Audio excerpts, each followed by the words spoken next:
అక్కడికక్కడ రోడ్లపై మోకాళ్ల లోతు నీరు నిలిచిపోయింది. వాహనాలను అనుమతించడం లేదు అధికారులు. మరిన్ని వివరాలు మా ప్రతినిధి రాధాకృష్ణ అందిస్తారు.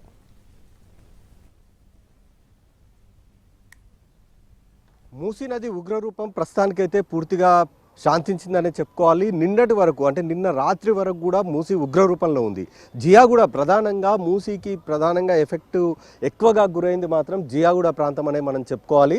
ఆ జియాగూడకు సంబంధించిన ప్రాంతంలో ప్రస్తుతం మనం ఉన్నాం. ఇది జియాగూడ 100 ఫీట్ల రోడ్డు మనం చూస్తున్నది. ఇప్పుడు ప్రస్తుతం రోడ్డు ఇంకా క్లోజ్ అయ్యే ఉంది. ఇంకా మధ్యలో వాటర్ అనేది మనకు కనబడుతుంది. ఇంకా రాకపోకలకు మాత్రం పూర్తిగా అంతరాయం ఉంది. ఇంకా వాహనాలకు మాత్రం అనుమతించట్లేదు.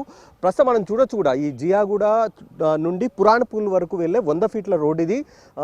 రెండు వైపులా సిమెంట్ రోడ్డు. ప్రస్తుతం అయితే ఇంకా మధ్యలో మనకి నీళ్లు కనబడుతున్నాయి. కానీ చుట్టుపక్కల చూడొచ్చు ఎంత దారుణంగా ఉందో సిచ్యువేషన్.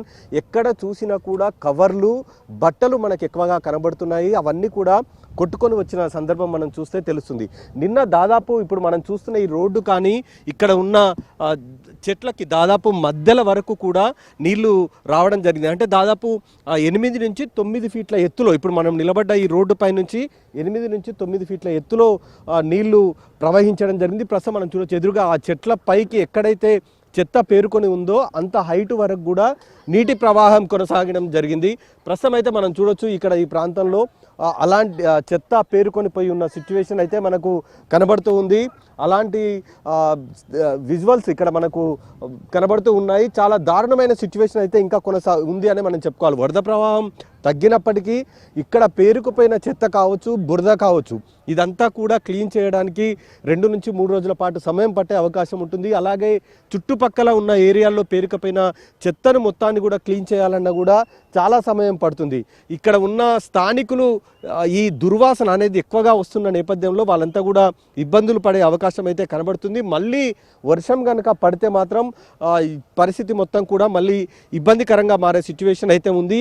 రాకపోకలకు మాత్రం ప్రధానంగా అంటే పురాణపూల్ జియాగూడ మధ్యలో ఈ 100 ఫీట్ల రోడ్డు ఏదైతే ఉందో ఈ రోడ్డు పైన రాకపోకలను అయితే ఇంకా పూర్తిగా నిషేధించే ఉంచారు. రోడ్డు మొత్తం క్లీన్ కావడానికి అంటే ఆ వాటర్ అంతా పోవడానికి మరొక రోజు సమయం పట్టే అవకాశం ఉంటుంది. కాబట్టి రేపటి నుండే వాహనాలని అనుమతించే అవకాశం అయితే కనబడుతుంది. ప్రస్తుతం వాహనాలకు మాత్రం అనుమతించట్లేదు. ఇక ప్రధానంగా ఇప్పుడు మూసీకి మనం లెఫ్ట్ సైడ్లో చూస్తున్న మూసీ సంబంధించిన ప్రాంతంలో ఇప్పుడు ఈ వైపు మొత్తం కూడా మునిపోయి ఉండడం జరిగింది. ఎక్కడ కూడా మనకి ఈ కంపౌండ్ వాల్ కానీ ఈ చెట్లకు మధ్య వరకు పై వరకు కూడా అంటే చెట్లకు దాదాపు సగం భాగం వరకు కూడా నీటి ప్రవాహం కొనసాగడం జరిగింది. లోపల మనం మూసీ కాల్వలో కూడా చూడొచ్చు. మూసీ నదిలో మొత్తం ఇసుక దిబ్బలు మనకు కనబడుతున్నాయి. అదంతా కూడా కొట్టుకొని వచ్చి ఇప్పుడు ఇక్కడ నిలిచిపోయిన సందర్భం మనకి ఇక్కడ చూస్తే కనబడుతుంది. ఎక్కడ చూసినా కూడా మట్టి దిబ్బలు, అలాగే చెట్ల పైన మనకి ఈ బట్టలు, కవర్లు, గోనె సంచులు ఇవే ఎక్కువగా కనబడుతున్నాయి. ఈ ప్రాంతం అంతా కూడా ఎక్కడ చూసినా అలాంటి పరిస్థితి మనకి ఇక్కడ కనబడుతుంది. మొత్తానికైతే జియాగూడ ఈ ప్రాంతం అంతా కూడా ఇబ్బందికరంగా ఉందనే చెప్పుకోవాలి. రేపటి వరకు వర్షం కనుక పడకపోతే తిరిగి వాహనాల రాకపోకలకు అనుమతించే అవకాశం అయితే మనకు